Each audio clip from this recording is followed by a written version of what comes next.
why we are supposed to discuss this vibration study. Why it is essential for us to discuss a topic on vibration. Why? Because a mechanical engineer is supposed to minimize the vibrations that occur in all these mechanical components.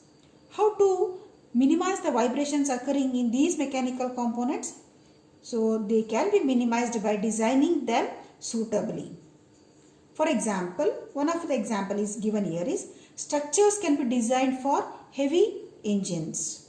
So when we mount the heavy engines on a foundation, the structure should be designed such that it can sustain the vibrations.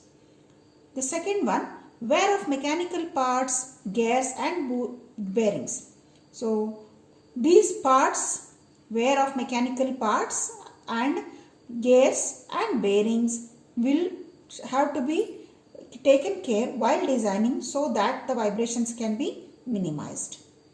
Any loosened parts also cause vibration, so therefore loosening of parts also has to be taken care. Buildings and bridges may fall because of vibrations, so therefore here utmost care is required for a design engineer to see that the vibrations are sustained. Readings of the instruments is difficult because of vibrations. Suppose we are working on some experimental experiments. So during that time, if the instruments are vibrating, then it may not be possible for us to take the readings properly. So therefore, in such case also, the equipment should be designed such that the vibrations will not occur. Vibrations that occur generally are of two types. They are desirable and undesirable vibrations. For example, the sound coming from a guitar is very pleasant to listen. It is because of the vibration produced because of the string. So since it is a melodious vibration which we like to hear, so such type of vibration is called as desirable vibration. Some types of vibrations are those which are unpleasant and we don't want to listen to them. Such type of vibrations are called as undesirable vibration. So undesirable vibrations can be eliminated by the following methods. One is by removing the external excitation. That means the external excitation or the member which will try to invoke the vibration, that can be removed. Second method is that the undesirable vibrations can be eliminated by mounting suitable shock absorbers. Shock absorbers are those which will try to absorb the undesirable vibrations and result in a sound structure. The third one is by using dynamic absorbers. So dynamic absorbers also play a vital role in absorbing the undesirable vibrations. So this is about what is a vibration, definition of vibration, and why it is important for us to minimize the vibrations and how the vibrations are classified. Let us now move to the different definitions with respect to vibration. The first definition is periodic motion. As the term itself says, periodic, so means what? It is going to repeat after an equal interval of time. So any motion which repeats itself after an equal interval of time is called as periodic motion. Second one, time period. So time period is the time taken to complete one cycle.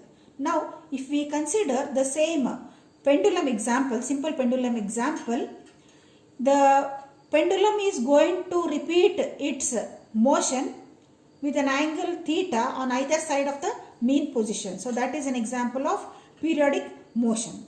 And the time taken for the pendulum to start its movement from one position, go back and come to the same position is called as one cycle, and the time taken is called as time period.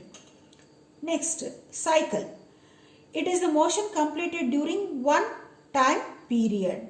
So for a one time period, the motion completed by that simple pendulum is called as a cycle. Frequency. As we know that number of cycles per unit time is nothing but what? frequency. How many number of cycles does the pendulum carries out for a unit time is called as frequency. Suppose if we start measuring with a time recorder the number of cycles, so such cycles, how much number of cycles the simple pendulum is going to swing, so that is for per unit time, that is called as frequency. The next definition is amplitude. The maximum displacement of a vibrating body from the mean position is called as amplitude. As we have just taken the same example of a simple pendulum, with respect to a simple pendulum, the angle made by the pendulum from the mean position is theta. In this case, theta is called as the maximum displacement. Why? Because the maximum angle made by the pendulum is called as amplitude. Next, natural frequency. When no external force acts on the system, after giving it an initial displacement, the body will vibrate. The vibrations are called free vibrations and the frequency is called as natural frequency. Now, if we consider the same simple pendulum, in the initial position, in the initial condition, the pendulum is under rest. So, you apply certain force externally, that means you just touch the ball to move. So, what happens? The pendulum will start swinging. Thereafterwards, you do not apply any force, external force for that simple pendulum. The pendulum goes on vibrating, or the pendulum makes a motion about its mean position. So, such vibrations are called as free vibrations. Vibrations which act on the system only for the first time to cause an initial displacement and thereafterwards they are removed. Such vibrations are called free vibrations. And the frequency of such vibration is called as natural frequency and it is expressed in radians per second or hertz. The unit of natural frequency is radians per second or hertz.